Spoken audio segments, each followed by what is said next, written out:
네, 반갑습니다. 네. 제가 여기 서니까 약간 무슨 축제 사회 보는 그런 느낌이네요.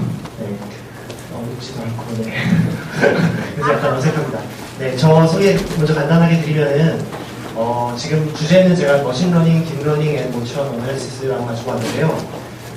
저는 석사 때 로보틱스 그쪽에서 이제 모션 플래닝이라는 분야를 했습니다. 그래서 모션과 관련돼서 어떻게 계획을 세우고 이런 분야를 했고요. 회사에서 그리고 연구소에서는 로봇에 대한 하드웨어 디자인을 했고요. 그리고 현재는 머신러닝까지 하고 있습니다. 그래서 지금 여기 혹시 뭐 영상 처리나 음성인식 이런 쪽 하시는 분 계신가요? 아마 안 들으셔도 돼요. 네, 농담이고요. 그만큼 제가 깊은 지식은 알지 못할 수도 있지만 혹시나 제가 여러 분야를 걸쳐서 공부를 했으니까 여러분들 이제 체육을 하시니까 여러 분야 하시잖아요. 그래서 그 여러 분야 하시는 분들께 도움이 되지 않을까 해서 이런 자리를 마련하게 됐습니다. 그래서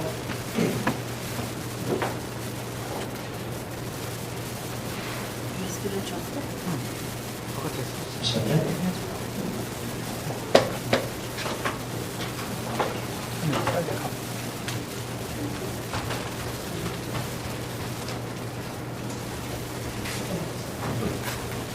먼저 주의사항 먼저 말씀드리면요. 제가 지금부터 커버할 내용은 기계학습과 그리고 딥러닝 그리고 모션 어널리시스 커버를 할 텐데요. 기계학습만 해도 당연히 한 학기에 다 배우셔도 모자랄 토픽이고 딥러닝도 마찬가지고 모션 어널리시스도 마찬가지고요. 그래서 여러분들께서 이 1시간 남짓되는 강의를 통해서 여러분들이 다 배우실 수는 없습니다. 그리고 마찬가지로 제가 이거를 다 설명한다고 해도 여러분들이 모두 다 이해하실 수는 없고요. 그래서 여러분들께서 이 강의를 통해서 가져가셔야 될 거는 제 생각에는 일단 빅픽처를 하나 가져가셨으면 좋겠습니다. 그래서 머신러닝이라는 건 이런 분야가 있고 이런 것 중에서 사람들은 일부를 따다가 적용을 하고 있는데 이제 본인이 연구하시는 분야가 있으시면은 어떤 부분을 따면 되겠다 그런 것들을 좀 알아주셨으면 좋겠고요. 그리고 여기서 다 이해하고 넘어가려고 하지 마시고 키워드들을 그냥 받아간다고 생각을 하세요. 그래서 예를 들어서 뭐 히든 마크업 모델이다 그러고 HMM 해가지고 그냥 적어가시고 관심 있으시면 집에서 논문 찾아보시고 따로 공부하십시오. 그래서 키워드들을 좀 찾아가셨으면 하고 그 다음에 여러분들의 연구와 관련해서 지금 제가 말씀드릴 내용은 주로 머신러닝 그 자체에 대한 얘기와 그리고 이미지나 음성인식 쪽에서 어플리케이션을 잠깐 소개를 시켜드릴 텐데 그런 쪽에 있어서 어떻게 하면 자신의 연구와 연결시킬 수 있는지 그것을 살펴보시면 될 것 같습니다.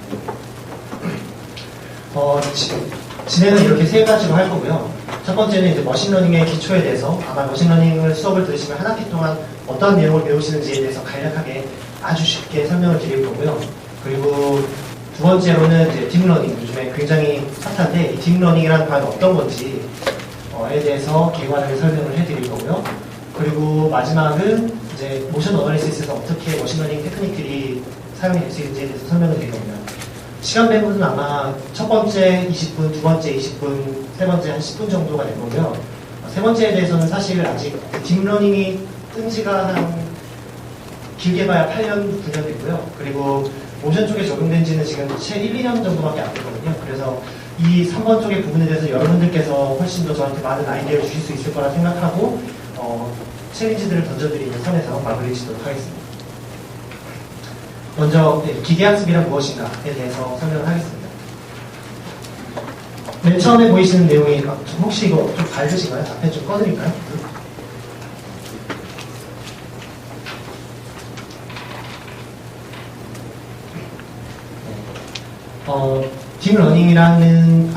머신러닝이라는 것에 대해서는 이제 미첼이라는 분의 책에 가장 잘 정의가 되어 있는데요. 읽어보면은 A computer program is said to be learned from experience E with respect to some class of task T and performance measure P if its performance at task and T as measured by P improves with experience E 라고 있죠. 네, 다 이해하셨죠? 간단하게 말해서는 어떤 태스크 T가 있을 때 그것을 experience E, 경험을 통해서 어떤 performance P를 향상시킨다 라고 하면 그걸 이제 머신러닝이라고 하는 겁니다.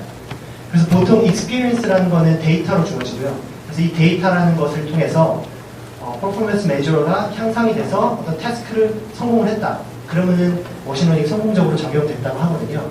그래서 여러분들이 중요하게 아셔야 되는 것은 task T, 그 다음에 performance P, 그리고 experience E. 이 세 가지에 대해서 잘 아시면 되고, 이 세 가지를, 세 가지 분류에 따라서 또 여러 가지 머신러닝 테크닉들이 나뉩니다. 간단한 예로 들어보면은, 이런 축구 전략에도 사실은 머신러닝 테크닉이 들어갈 수 있습니다. 그래서 만약에 여러분들의 액션이 공을 패스하는, 어디로 패스할까의 선택들이다. 그러면 그 선택들에 따라서 여러분들이 골을 넣고 안 넣고에 대한 확률들이 나오잖아요. 그랬을 때 여러분들의 태스크는 게임에서 이기는 것이 될 테고, 그리고 퍼포먼스 매저먼트는 패스 성공률이라든지 아니면 골이라든지 이런 것들이 될 거고요. 그리고 익스피리언스는 아마도 여러분들이 인풋으로 넣었던 패스, 그 다음에 아웃풋으로 나왔던 성공률 이런 것들이 될 겁니다. 그래서 여러분들이 연구하신 주제가 있었을 때 맨 처음 하실 일은 그 문제를 굉장히 잘 정리하는 겁니다. 그래서 어떤 것이 태스크이고 어떤 것이 퍼포먼스인지, 특히나 이 퍼포먼스 같은 경우는 굉장히 중요한데요. 이 퍼포먼스를 잘 정의를 하셔야지. 예를 들어서 여러분들이 퍼포먼스를 골이라고만 했다. 그러면은 결과적으로 그 알고리즘 자체가 골을 넣으면 성공이지만 골을 못 넣는 동안에는 전혀 향상이 되지 않는 프로그램이 되고 말잖아요. 그래서 여러분들이 단계적으로 어떠한 메저먼트를 하실지 굉장히 중요합니다. 대표적으로 적용된 예를 하나 살펴볼 텐데요. 이거는 이제 독일의 양 피터스라는 교수가 한 이 테이블 테니스를 하는 그 로봇입니다. 그 하는 방법은요, 이것이 이제 머신러닝 테크닉의 로보틱스에 적용된 가장 대표적인 예인데요. 먼저 로봇은 이 공에 따라서 이걸 어떻게 움직여야 될지를 전략을 다 짜줄 수가 없겠죠. 그래서 먼저 이제 로봇을 잡고선 이렇게 조인트 앵글들을 이렇게 엔코딩을 해줍니다. 그러면은 로봇들은 내가 할 수 있는 행동들이 이런 행동들이 있구나 라는 것들을 프리멘티브를 뽑아내고요. 그 프리멘티브들을 웨이티드 썸을 해가지고 결과적으로 상황에 따라서 적절한 판단을 섞어서 만들어냅니다. 블렌딩을 해서. 이거 같은 경우에 태스크 같은 경우는 공을 쳤을 때 저 테이블 안에 들어가는 게 태스크가 될 거고요. 퍼포먼스 매저는 아마 그런 성공률이 되겠죠. 그리고 익스피리언스는 했을 때 공에 오는 각도, 뻗어나가는 각도 이런 것들이 될 겁니다. 그래서 여러분들은 이 문제를 정의를 해서 이런 것들을 이제 러닝 알고리즘을 통해서 점진적으로 향상시켜 나가서 원하시는 골을 이루어 나가시는 게 목적입니다. 그래서 마지막 부분에 보면은 굉장히 아마 잘할 거예요. 이게 2012년도 논문이니까요. 지금은 어마어마합니다.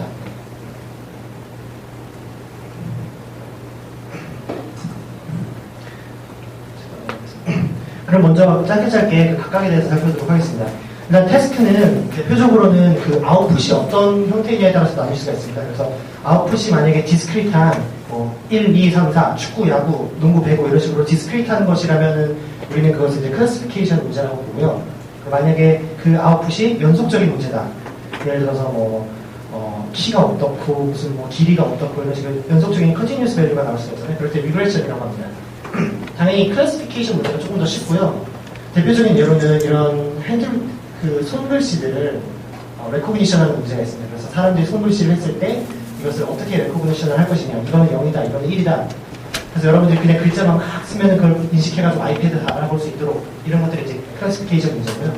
리그레션 같은 경우는 나중에도 설명을 드리겠지만 어떤 함수의 문제를 예측을 하는 그런 문제가 되고요. 이 외에도 이제 클러스터링 같은 문제들이 있는데요. 클러스터링 같은 경우는 그냥 분집을 찾아내는 거죠. 그래서 예를 들어서 여러분들이 아기 때를 한번 생각을 해보시면은 아무것도 모르잖아요.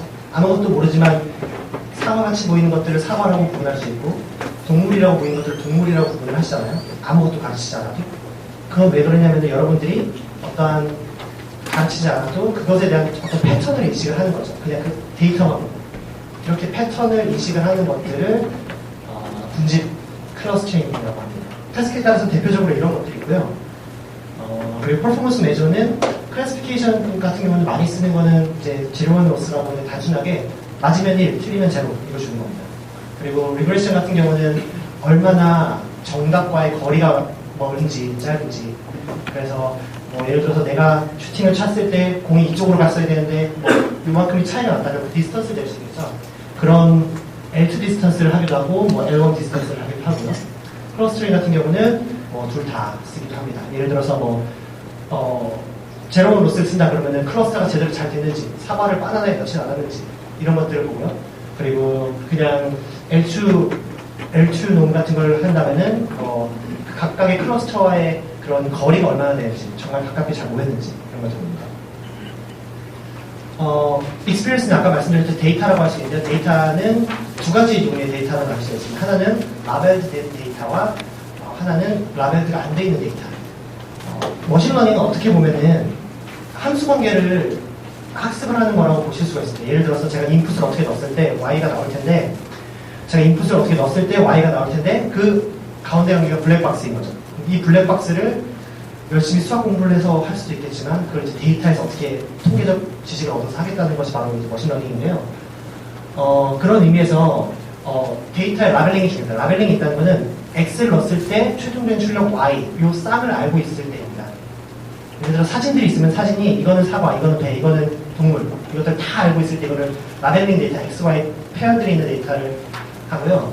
그리고 어떤 것들이 이제 페어가 아예 없는 경우도 있습니다. 여러분들이 주로 보시는 것들이 아마 페어가 없는 걸 텐데, 여러분들 뭐 유튜브 보면서 모든 배우 이름이 다 새겨져 있지 않잖아요. 뭐 물체라든지. 근데 여러분들 인식을 하시죠. 그래서 언라벨 데이터인데, 세상에는 이 언라벨 데이터가 훨씬 많습니다. 하지만 머신러닝 입장에서 라벨 데이터가 훨씬 쉽고요. 왜냐하면 X와 Y 관계의 이 매핑만 학습을 하면 되니까.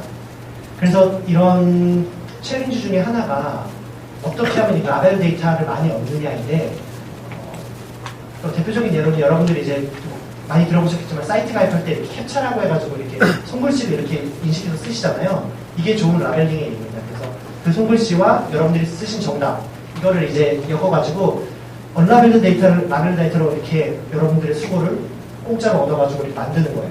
그래가지고 규정한 정보를 머신러닝을 쓰고 있죠.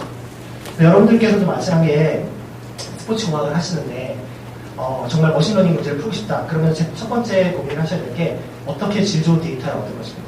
그거를 생각을 하셔야 됩니다. 만약에 여러분들께서 실험실에 앉아가지고 그 데이터를 얻는다고 한다면 아마 한정돼 있을 거예요. 노동도 많이 들어갈 테고 데이터가 많아졌을 때 짜증도 많이 나실 테고요. 그래서 그거를 어떻게 하면 자동적으로 잘 할 수 있느냐, 이런 게 되는 거예요. 실례로 요즘에 이제 내추럴 랭귀지 프로세스가 굉장히 발달이 많이 하고 있거든요. 그런 것 같은 경우 어떻게 하냐면은 웹상에서 그냥 그 글자들 막 긁어옵니다. 이렇게 문장 패턴들을. 위키피디아가 있으면 위키피디아의 문장들을 다 긁어와요. 이렇게 프로그램 코드를 이렇게 긁어올 수 있거든요. 그리고 그 패턴들 학습을 하는 겁니다. 나는 공부를 했다. 그러면 나는 공부를 했다. 세 개가 굉장히 그런 프로버비티가 높은 문장이 되는 거예요. 그래서 그런 패턴들을 6개를 받아가지고 이제 내보내는 거죠. 그래서 이런 컴퓨터 쪽이 쉬운데, 사실 제가 또 이제 모션 쪽을 하고 있지만 가장 어려운 게 이런 라벨 데이터를 어떻게 하면 내 손 안 들이고 얻을 수 있을까, 이런 거죠. 그래서 여러분들도 고민 한번 해보셔서 좋은 데이터 얻으셨으면 좋겠습니다. 전공자가 별로 없다는 가정하에서 제가 토익 example로 머신러닝이 이제 주로 어떻게 발휘가 되는지 말씀드리겠습니다. 대표적인 문제가 이런 겁니다. 여러분들한테 데이터가 있는데요. X는 하이트이고 Y는 이제 웨이트입니다. 그래서 여러분들이 키가 얼마일 때 몸무게가 얼마다라는 것들이 데이터들이 쭈르륵 있는 거죠. 여러분들이 알고 싶은 거는, 여러분들이 김수현을 봤는데 얘 키가 180이더라. 그럼 얘 몸무게는 얼마일까? 라는 거를 이제 머신러닝이 물어보는 거죠. 그럼 가장 간단하게 할 수 있는 건 여러분 엑셀 많이 쓰시잖아요. 추세선 그리는 거죠. 그래서 추세선을 쭉 그려서 X가 여기 테니까 이렇게 나올 거야 할 수 있겠죠? 이 추세선을 어떻게 그리냐면은 어널리틱한 솔루션도 있고요. 사실 이거 너무 간단한 문제니까 리스트 스퀘어라고 아마 대학교 2학년 때 공대에서 배웠나요? 네. 거리 각각 점들과의 이 y 차이들을 가장 줄이는 리스트 스퀘어 문제를 풀 수가 있죠. 그래서 ax equal b를 놓고, 그죠? 이거는 이제 affine한 펑션이니까 ax equal b를 놓고, 우리가 구하고자 하는 거는 이제 x면은 a 인버스를 구하면 되는데, 인버스가 안 되면은 적당히 슈도 인버스를 놓게 되죠. 그래서 이렇게 나와요. 이 어널리틱한 건데, 사실은 대부분의 문제에 있어서 이렇게 모델이 이렇게 직선으로 안 되거든요. 키랑 축구 실력 이런 건 메신 너무 못하잖아요. 그러니까 이렇게 분명히 뭔가 함수 관계는 있을 텐데 그걸 잘 모르겠다는 거예요. 굉장히 복잡한 함수 관계가 있을 때. 이러니까 머신러닝을 사용하는 거죠. 그래서 대부분의 경우에 있어서는 이렇게 어널리틱 솔루션을 쓰지 않고 이런 뉴메리컬한 솔루션을 씁니다. 단계적으로 이제 형상을 시켜나가는 거죠. 예를 들어서 이제 초기 값을 만약에 여기다 직선을 그냥 이렇게 딱 이렇게 그을게요. 그으면은 처음에는 지금 거리의 총합이 100이었어요. 얘를 살짝 움직였더니 99가 되고 98이 되고 97이 되고 점점 거리가 줄어드는 쪽으로 움직여가지고 결과적으로 가장 거리가 최소가 되는 이 점을 찾는 겁니다. 그래서 가장 많이 쓰는 방법이, 가장 간단하면서도 많이 쓰는 방법이 이제 그레디언트 디센트 메서드고요. 그레디언트 디센트라는 거는 가장 경사진 곳을 따라서, 이게 경사면은 경사진 곳을 따라서 내려가고, 경사진 곳을 따라서 내려가고, 경사진 곳을 따라서 내려가고, 내려가고. 쉽죠? 네. 이게 정말로 간단하고 정말로 오래된 방법인데, 아직까지도 이거 쓰고 있습니다. 아직까지도 이거 쓰고 있어서 여러분들 이것만 아시면은, 옵티마이제이션은 그렇게, 옵티마이제이션 전공하시는 분 없으시죠? 네, 공부 많이 안 하셔도 될 것 같습니다. 근데 이것도 한 가지 이제 문제가 있는데요. 바로 이제 로컬 미니마라는 문제입니다. 그래서 로컬 미니마라는 문제는 여러분들 만약에 여기서 한번 시작을 했다고 한번 생각을 해보세요. 그러면은 스탠다에서 내려가고 하다 보면 여기 또랑에 빠지겠죠.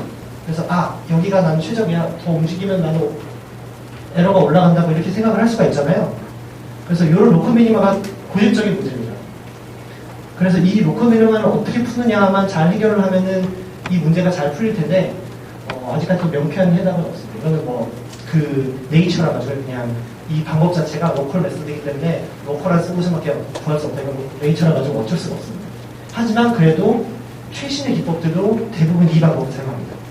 스토캐스틱 그레디언트 메소드라고 이 방법을 사용합니다. 자, 그럼 제가 한번 질문을 드릴게요. 아까 그냥 이렇게 직선을 해가지고 이거 정답이라고 생각을 했잖아요. 근데 이게 한번 나이와 마라톤 레코드라고 생각을 한번 해보죠. 그러면은 나이가 올라가면 올라갈수록 레코드가 좋아질 수 있겠죠. 이쪽이 좋아지는 거라고 해봅시다. 좋아지다가 나이가 올라가면 어느 정도 떨어지겠죠. 그럼 아마도 이렇게 약간 구분 그래프가 될 텐데, 그럼 데이터만 보고, 지금 데이터 지금 아까랑 똑같거든요. 그래서 이번엔 정답을 요거라고 지금 얘기를 했어요. 그럼 이제 궁금한 게 있겠죠. 그럼 데이터를 보고서 이 함수는 어떻게 알아낼 것인가? 가 이제 문제가 되겠죠. 이것이 바로 이 방법의 한계입니다. 여러분들이 데이터를 봤을 때 처음부터 그 모델이 어떻게 생길 것이다를 정해줘야 된다는 거죠. 이것이 이제 파라메트릭 모델의 한계인데요. 그래서 이것들을 여러분들이 또 타파를 해 나가셔야 됩니다. 어쩌면 왜냐면은 여러분들이 가장 좋은 방법을 찾는다면 아마도 이 방법이 가장 좋을지도 몰라요. 왜냐면 얘들은 에러를 이거 점들 다 거쳐간다고 한번 생각을 해보세요. 그러면 이 함수가 에러가 0이 되겠죠. 근데 이렇게 얻은 펑션이 과연 좋은 펑션일까요? 그거는 아닐 수도 있다는 거죠. 어쩌면 그냥 이렇게 직선을 그은 게 키와 몸무게를 하는데 더 좋은 펑션일 수도 있다는 거죠. 그래서 여러분들이 그럼 이 모델을 어떻게 세워야 되는가? 역시 머신러닝은 이게 끝이야. 뭐 이렇게 생각하면 할 수도 있겠지만, 그래서 이 방법에 대해서 이것이 이제 가장 머신러닝이 가장 큰 문제인데 또 고민들을 많이 했습니다. 그 두 가지의 대표적인 해결책이 레귤러라이제이션하고 그 다음에 파라메트릭 모델을 사용하는 거 두 가지가 있습니다. 두 가지 설명드릴게요. 한 가지 방법은 어떤 페널티를 주는 겁니다. 어떤 페널티를 주냐면은 너무 복잡한 건 사용하지 않기, 이렇게 페널티를 주는 겁니다. 그래서 이거 너무 복잡하잖아요. 근데 이 복잡하다는 건 무슨 의미냐면은 1차 함수가 아니고 2차 함수가 아니고 3차 함수가 아니고 아마도 100차, 200차 이런 함수라는 거죠. 그럼 당연히 파라미터들의 합도 굉장히 크겠죠. 그래서 어떻게 하시냐면은 일단은 처음에 이걸 예를 들어서 다항식으로 모델을 한다고 생각을 해볼게요. 다항식으로 100차 다항식을 넣었어요. 넣어가지고 정답을 구하면 아마 이거 100차 점 숫자가 100개가 안 되니까 당연히 잘 나오겠죠. 근데 페널티를 주는 겁니다. 그래서 그 웨이트들이 크면은 너는 벌점이 있어, 이렇게. 그래서 웨이트들이 예를 들어서 1차 함수면은 딱 하나만 웨이트가 있고 나머지 다 제로일 거잖아요. 그럼 이런 건 좋은 거고, 웨이트들이 만약에 다 해가지고 이렇게 되면 안 좋은 거죠. 그래서 지금 보시면 이게 이제 기존의 방법이었거든요. 그래서 y에서 직선을 뺐을 때 그 에러들을 제곱한 것들의 합이 최소가 되는 오메가를 구하라. 이게 문제인데, 이 목적 함수에 이제 이런 피널라이즈 텀을 주는 거죠. 이렇게 하면 적절하게 덜 복잡하면서 제대로 이제 만들어지는 이런 함수가 생깁니다. 약간 더 전공자들을 위해서 말씀을 드리면은 이제 이런 것들은 어떻게 볼 수가 있냐면은 맥시멈 포스테리어라고 볼 수 있는데요. 이 얘기는 무슨 얘기냐면은 베이지안에서 나옵니다. 베이지안에서 보면 이제 여러분들이 생각하는 이 판단이라는 것은 여러분들이 갖고 있던 사전 지식과 증거 두 개의 조합으로 나오는 것들이거든요. 예를 들어서 얘는 그 다음에 드릴게요. 요 예를 들어줄게요. 그러니까 요 베이지안 인퍼런스는 워낙 많이 쓰는 거, 인공지능이나 뭐 여러 기부 가설 이런 거 많이 쓰니까 설명드리면은, 그러니까 여러분들이 보통 데이터를 근거로 뭔가를 판단을 내신다는 거는 기존에 갖고 있던 편견, 뭐 사전 지식과 프라이어라고 하는데요. 그것과 여러분들이 데이터를 통해서 얻은 증거, 그런 에비던스 두 가지를 조합해서 여러분들 아는 거예요. 예를 들어서 여러분들이 고장난 코인이 하나 있었다고 생각을 해볼게요. 그래서 이걸 터칭한다고 생각을 해보죠. 여러분들이 기대하는 건 아마도 이것이 앞면 뒷면 딱 50대 50일 거잖아요. 근데 제가 이걸 조작을 해놔가지고 앞면이 80, 뒷면이 20이 나오게 했어요. 그러면 이제 여러분들이 이걸 막 여러 번 돌리면은 당연히 이게 50대 50이 안 나오겠죠? 그럼 여러분들은 이 코인에 대해서 어떻게 이게 진짜인지 가짜인지 어떻게 판단을 할 것이냐라는 문제를 어떻게 하냐면은 기존에 갖고 있었던 믿음과 그리고 죄송합니다. 이 부분 잘못되어 있는데요. 죄송합니다. 이 부분이 0.5가 돼야 되거든요. 기존에 갖고 있었던 믿음과 그리고 데이터를 통해서 얻은 것 그리고 거기에 대해서 이제 요 텀은 이제 확률 합이 1이 되도록 노멀라이즈 하는 거거든요. 그래서 노멀라이즈를 해서 결과적으로 근거를 두 개 잘 섞는다는 얘기죠. 그렇게 만들 수가 있습니다. 자, 이걸 제가 지금 왜 설명을 드리냐면은 여러분들이 이제 모델을 이렇게 트레이닝을 하다 보면은 어떻게 되냐면은 트레이닝 데이터가 있고 테스트 데이터가 한번 있다고 생각을 해볼게요. 그래서 여러분들이 요거를 열심히 학습을 했어요. 그래서 이제 여러분들이 궁금한 거는 새로운 데이터가 딱 주어졌을 때 거기에 대해서 정답을 말하고 싶은 거죠. 근데 그거를 이제 트레이닝을 계속 해보다가 어떻게 되면 트레이닝 데이터는 이렇게 쭉 내려갑니다. 왜냐면은 점점 더 정확하게집니다. 근데 테스트 데이터는 어떻게 되면은 이러다가 갑자기 이렇게 올라가요. 왜 올라가냐면은 이게 너무 복잡해가지고 이런 쪽에서 막 이렇게 발사를 하는 거죠. 그래서 여러분들은 적절하게 어느 정도 컴플리케이티한 그 모드를 피해야 되고 그것이 바로 이런 텀을 통해서 가능하다는 것입니다. 그래서 이것이 이제 주로 이제 머신러닝에서 이제 데이터를 다루는 방법인데요. 여러분들이 데이터가 있으면 예를 들어서 데이터가 100만 개가 있다 그러면은 그거를 세 가지 셋으로 나눕니다. 첫 번째는 트레이닝 데이터, 두 번째는 테스트 데이터, 세 번째는 밸리데이션 데이터. 그래서 트레이닝 데이터는 아까 말씀드린 그런 피팅하는 작업들을 하는 거예요. 피팅하는 작업을 트레이닝 데이터를 하면서 밸리데이션 데이터라고 따로 이렇게 뽑아놓은 거를 계속 테스트를 해봅니다. 얘는 이제 이미 씬이고 얘는 원씬이거든요. 그러니까 봤던 거가 안 봤던 건데 봤던 거를 트레이닝을 시키면서 안 봤던 거에다가 예측하는 그 퍼포먼스를 계속 재보는 거죠. 쭉 재보면서 트레이닝 데이터는 줄어들지만 어떤 밸리데이션 데이터는 갑자기 늘어나는 순간들이 있겠죠.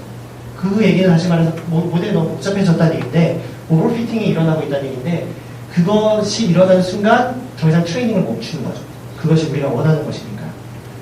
그래서 이것이 바로 데이터를 주로 머신러닝 중에서 다루는 방법이다라고 알아주십니다. 그래서 이거는 트레이닝을 위해서 여기는 얼리 스타핑을 위해서요.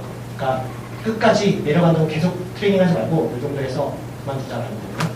테스트 데이터는 최종적으로 이 알고리즘이 이런 성능을 가졌습니다. 라는 것을 하기 위해서 필요한 것입니다. 자, 아까 제가 두 가지 방법이 있다고 말씀드렸는데요. 모델 편집의 레귤러라이제이션, 그다음에 논 파라메트릭 모델이 있다고 했죠. 다른 한 가지 방법은 논 파라메트릭 모델을 이용하는 방법입니다. 처음부터 이렇게 다항식처럼 A, B, C, D, E 이런 파라메터들을 그냥 튜닝하는 방법을 가지 말고 아예 파라메터가 없는 뭔가 통계적인 뭔가 그럴싸한 있어 보이는 방법을 선택을 하자는 거죠. 그래서 요거 같은 경우는 이제 파라메터들, 이런 파라메터들을 가정을 하고 있지 않고요. 그 다음에 대신에 얘네들을 예측하려면 훨씬 더 많은 샘플이 필요합니다.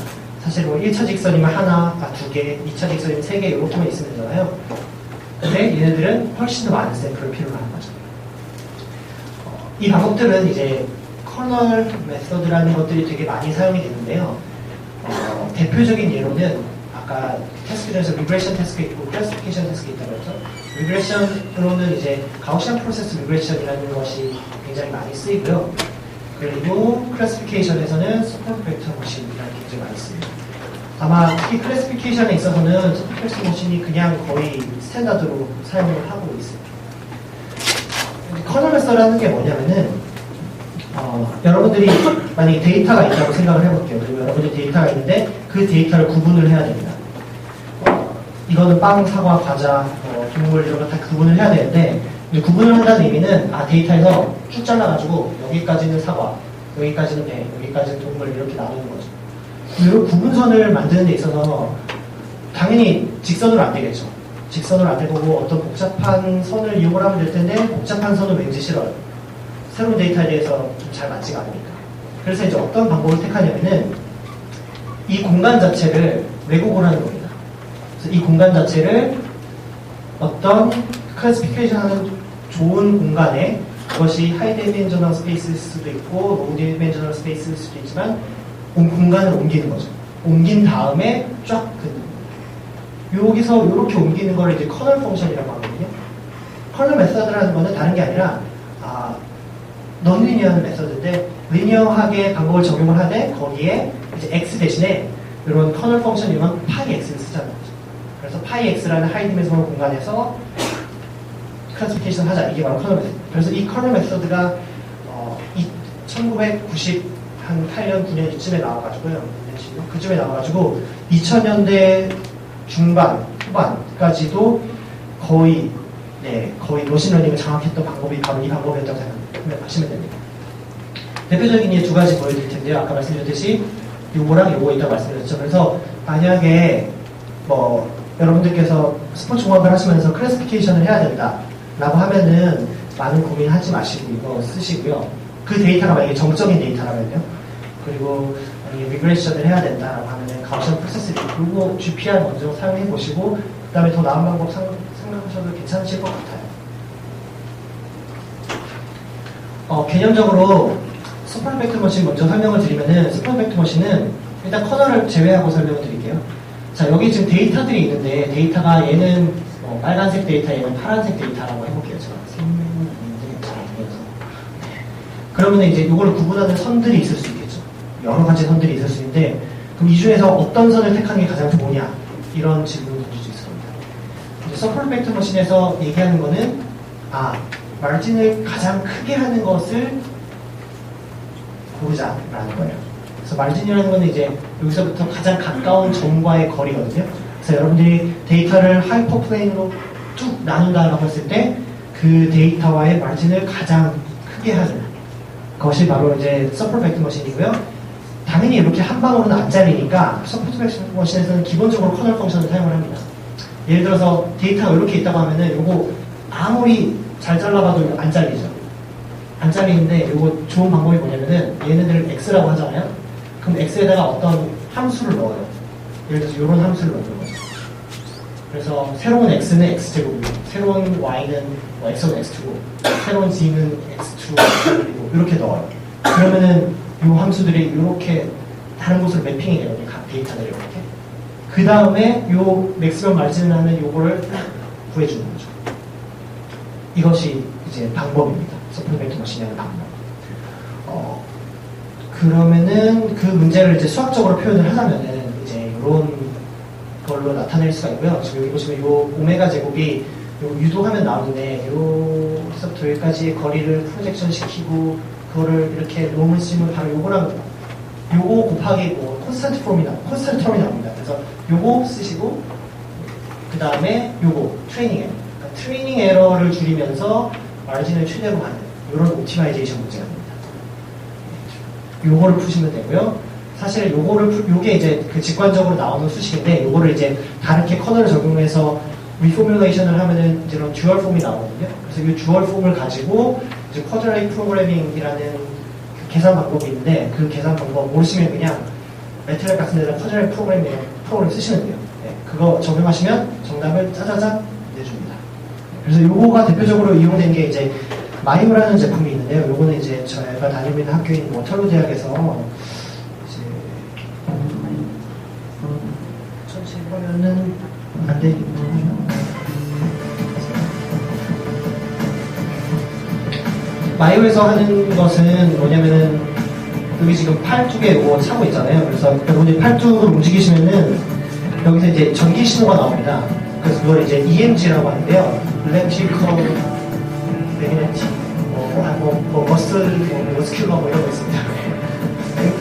EMG 시그널을 보면 이제 EMG 시그널이 이렇게 지그재그한 패턴이 나오잖아요. 근데 그 패턴들이 분명히 움직일 때 이렇게 움직이면 활성화되는 근육들, 이렇게 되면 활성화되는 근육들, 이게 다 다르거든요. 그래서 이 근육들을 데이터로 놓고 그 데이터들을 이제 클래시피케이션을 하는 겁니다. 그래서 여러분들이 앞으로 이렇게 하면 이렇게 움직여라, 이렇게 하면 이렇게 그리고 프로그램 명령과 이제 매핑을 시키는 거죠. 그래서 결과적으로 얻어낸 게 바로 YO라는 식입니다. 이제 제가 키스트에 있을 때 같은 연구실에서 제 후배가 했던 연구가 이런 거랑 비슷한 연구들을 했거든요. 정말 잘 됩니다. 네. 잘 됐는데 이런 거 되게 좋겠죠. 그래서 여러분들 카메라 할 때 이렇게 찍을 때 이렇게 하는 게 아니라 그냥 손동작이나 이런 거 하나만 이렇게 카메라 찍을 수 있으시죠.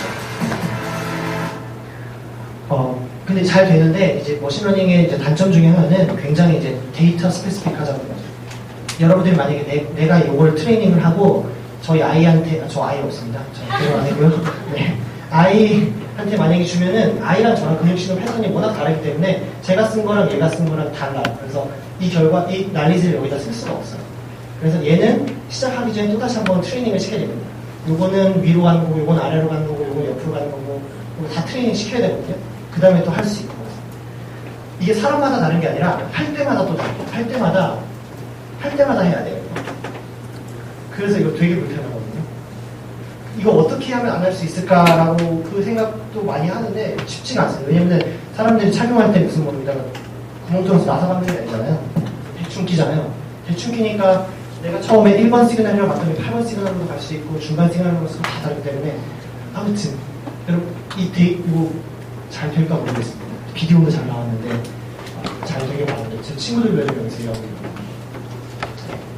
있고 이제 두 번째 이게 지금 마지막 이제 2페이지 파트 1의 마지막 2페이지 남았는데요.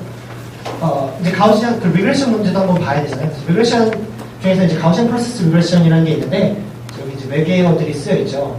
외계어들이 쓰여 있지만 사용은 굉장히 간단합니다. 얘 같은 경우는 왜 간단하냐면은 하이퍼 파라미터들을 별로 줄 필요가 없고요. 여러분들이 만약에 머신러닝 테크닉을 쓰신다고 하면은 걔가 무슨 마법사처럼 데이터만 주면은 지식을 딱 내주는 게 아니라요. 막 여러 가지 묻습니다. 무슨 뭐 에러는 뭐라고 가정을 할 거냐, 뭐 어떻게 매치액을 쓸 거냐, 뭐 얼마나 피너라이즈를 할 거냐 이런 거 다 물어보는데 얘 같은 경우는 가우시안이라는 게 원래 그렇잖아요. 가우시안이라는 게 공부하기 싫은 내용이지만 고등학교 때는 나중 되면 굉장히 고마운 그냥 여러 개의 데이터를 그냥 민값, 베어리언스 값 두 가지만 있으면 표현합니다. 그래서 데이터를 모델할 때 제일 만만한 게 가우시안이에요. 그래서 이게 복잡해 보이지만 이거 여러분 공부하셔야 됩니다. 학원 강사나 하셔야 됩니다. 그래서 여기서 이제 가우시안 프로세스에서 하는 내용은 뭐냐면은 여러분들이 만약에 점이 하나가 있다고 하면은 그 점에 대해서 분포를 따진다고 하면 이렇게 이런 1차원 이런 분포 그릴 수 있겠죠? 전개 분포. 얘를 표현하는 민값 하나랑 아까 베어리언스 값 이 두 가지가 표현 가능하다고 말씀드렸어요. 그리고 이제 점이 두 개가 있다고 하면은 디멘전 두 개로 늘립니다. 그러면은 2차원에서의 이런 스무스한 펑션이 생기겠죠? 점이 3개면 3차원 이렇게 생길 거고요. 여러분들 데이터가 만약에 1000개, 10,000개가 있으면 10,000차원에서 그걸 하는 겁니다. 10,000차원에서. 그래서 여러분들이 10,000개의 트레이닝 데이터가 있으면은 10,000차원에서의 그 가우시안을 그립니다. 그린데 어떻게 하냐면 민값은 그냥 0으로 주고요. 0으로 준다는 얘기가 원래 0이라서가 아니라 처음에 이제 프리프로세싱으로 다 데이터들을 이제 이렇게 옮겨오거든요. 다 데이터를 이제 민값이 0이 돼도 프리프로세싱으로 옮겨오니까 민값은 0으로 주고 베어리언스들을 어떻게 주냐면 베어리언스들은 이제 커널 펑션을 줘가지고 그 사이의 거리들을 가지고 이제 커널 펑션을 만듭니다. 그래서 베어리언스를 만들어요. 그래서 베어리언스 만들어서 트레이닝 데이터가 있으면 트레이닝 데이터에 이런 산을 하나 만들고요. 그리고 여러분들이 이제 만약에 내가 알고 싶은 테스트 데이터가 있다. 테스트 데이터에 산을 하나 또 다시 하나 만듭니다. 만들어서 두 개를 그 두 산을 겹치는 거죠. 겹치면 이제 내가 물어보는 것에 대해서 뭐가 나오는지 나오겠죠. 그래서 조인트 디스트리뷰션을 구한다고 하는데요. 그래서 지금 보시면은 이거 엄청나게 큰 매트릭스거든요. X면은 X가 이거 데이터들인데 데이터가 10,000개면 정말 만방이 많이 되는 거죠. 거기다가 요 밑에 항은 이제 아까 말씀드린 예측하고 싶은 테스트 데이터. 내가 테스트하고 싶은 게 1000개다 그러면 1000짜리가 여기 더 붙는 겁니다. 거대한 코베넌스 매트릭스가 탄생을 합니다. 그리고 이걸 계산하기 위해서는 심지어 이걸 인버스를 해야 돼요. 그러면은 결과를 되게 잘 내주긴 하는데 문제는 이거 인버스 하는 게 이거 메모리나 장난 아니거든요. 그래서 데이터를 최대 몇 천 개까지 가는 겁니다.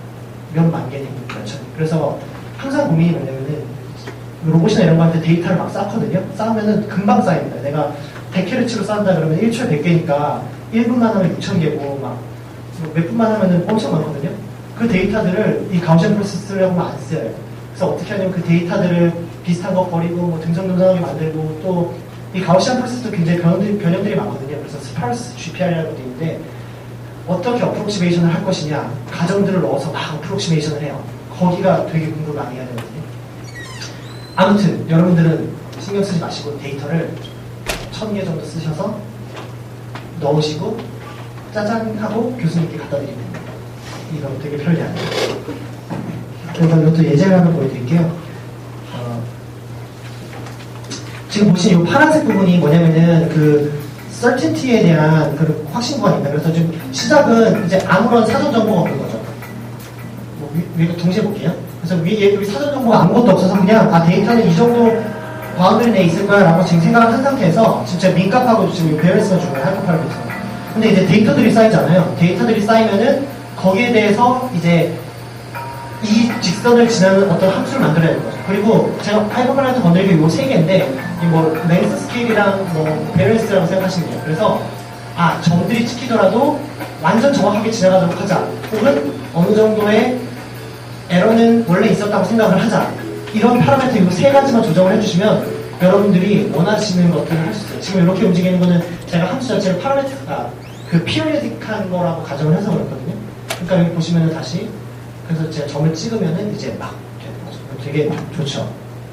되게 좋은데 아까 말씀드렸듯이 데이터가 많으면은 뭐 컴퓨터가 안 움직여요.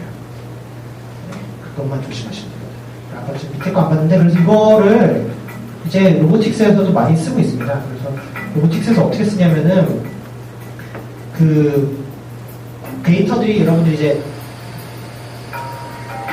로봇을 하면 이제 당연히 모델을 세우고 뭐 다이나믹스든 키네마틱스 모델을 세우고 이제 그걸 따라서 피드백 컨트롤 해가지고 얘는 움직이거든요. 근데 사실 그 모델이라는 게 뭐 무게, 뭐 이너시아 이런 거 재지만 잘 안 재질 때도 있고 외부 환경과 인터랙션 하다 보면은 뭐 바람색 이런 거 정확하게 잴 수가 없잖아요. 그러니까 그걸 어떻게 하냐면은 그냥 인풋, 내가 주는 인풋 시그널하고 아웃풋, 뭐 자세 이런 거 있죠? 그 함수 자체를 데이터로 그냥 학습을 하는 겁니다. 학습을 하고선 요 함수, 요 마법사한테 함수 값을 내달라고 하는 거죠. 그래서 그렇게도 되게 많이 씁니다. 이게 마지막 주제인데, 파이썬의 마지막 주제인데요. 디멘전 리덕션이라는 얘기인데, 이거는 뭐 많이들 쓰시겠죠. PC에 이런 거 많이 쓰잖아요. 그래서 데이터들이 있을 때, 그 데이터가 사실은 그 공간, 우리가 매주하는 그 공간상에 있는 데이터가 아닐 수도 있다라는 점이에요. 그래서 예를 들어서 여러분들이 만약에 이거 한번 볼게요. 이 스프링 운동이 이렇게 움직이고 있는데, 여기다 카메라를 여러분들이 100개를 이렇게 갖다 놨어요. 그럼 100개의 카메라에서 움직이는 어떠한 움직임이 되겠죠. 하지만 얘가 정말로 100차원의 100개의 파라미터가 필요한 움직임인가라고 생각을 해보면은 아주 잘만 카메라를 갖다 대면은 위에서 딱 갖다 대면 이거 길이 X만으로 움직이는 스프링으로 볼 수 있을 거예요. 그러니까 정말로 여러분들이 얻은 데이터는 사실은 여러분들이 조인트에 막 모션 캡처 붙여가지고 100개를 얻었겠지만 그게 꼭 100개의 데이터 꼭 차원이 필요가 아닐 수가 있다. 그래서 여러분들이 종종 디멘션 리덕션을 하는데 그 리덕션을 하기도 하고 커널 메서드에서 이렇게 하이 디멘션 움직이기도 하고 아무튼 그 공간 자체를 다른 쪽 공간으로 이동을 하는 필요성이 많이 생긴다라는 이야기입니다. 그래서 대표적으로 이제 요거 재미있는 결과인데요. 이제 대부 미스 유니버스들의 이제 데이터들을 이제 아이겐밸류들을 뽑아봤어요. 그래서 제가 한 건 아니고 대만 분이 하셨는데요. 아이겐밸류, 아이겐벡터 다 아시죠? 넘어가겠습니다. 그래서 아이겐벡터들을 뽑아가지고 정말로 큰 아이겐벡터들만 남겨가지고 사람들을 이렇게 판단을 해봤더니 정말 아이겐벡터가 6개만 필요하더라. 그러니까 정말 얘네들은 6개의 요소만 가지고 파라미터를 조절을 하면은 사람들 다 만들 수 있는 거죠. 그래도 이렇게 되고 싶으시죠? 이런 사람 만나고 싶어. 저도 그렇습니다. 서머리입니다. 그래서 지금까지 머신러닝에 대해서 어떤 것들이 있는지 말씀드렸고요. 그 다음에 머신러닝 프로세스는 먼저 파라메트릭이냐 몬타메터 선택을 먼저 하시고 그 다음에 퍼포먼스 메저를 선택하시고 레귤러라이제이션 선택하시고 방법 선택하셔서 트레이닝 하시고요. 그 다음 마지막으로 테스트 데이터로 이밸리에이션 하시면 됩니다. 논 파라메트릭 모델도 자주 쓰이는데 서퍼 팩터 머신, 가우시안 크로스 리그레션, 많이 쓰이고요. 디멘전 리덕션도 더 좋은 성능을 위해서는 종종 쓰셔야 됩니다. 여기까지가 한 절반 정도 지나갔고요. 혹시 질문 있으시면 여기까지 가겠습니다.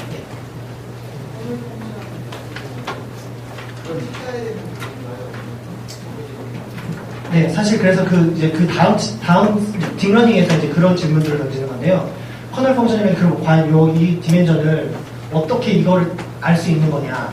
그래서 이거 자체도 연구가 굉장히 많이 되고 있고요. 사실 이런 문제들이 인버스 어떤 문제들입니다. 예를 들면은 리인포스먼트 러닝 같은 경우는 인버스 리인포스먼트에서 어떻게 하면 그 퍼포먼스 메주어를 정할 것인가.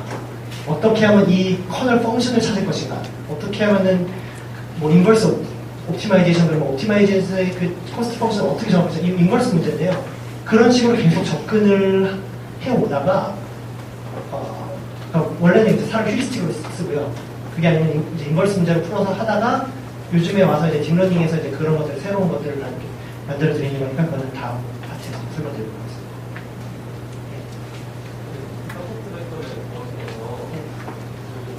이게 이진 분류인가요? 만약에 세네 개가 분류하려면 그 영역을 뭐 여러 가지 방법이 있는데요.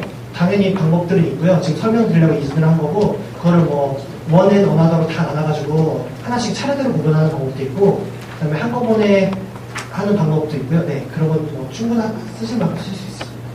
내가 원하는 영역이랑 그 이외 거를 구분 지은 다음에 그거 하나씩 네, 그렇게 하는 방법이 이제 가장 기초적인 거예요. 네, 그렇게도 합니다. 네.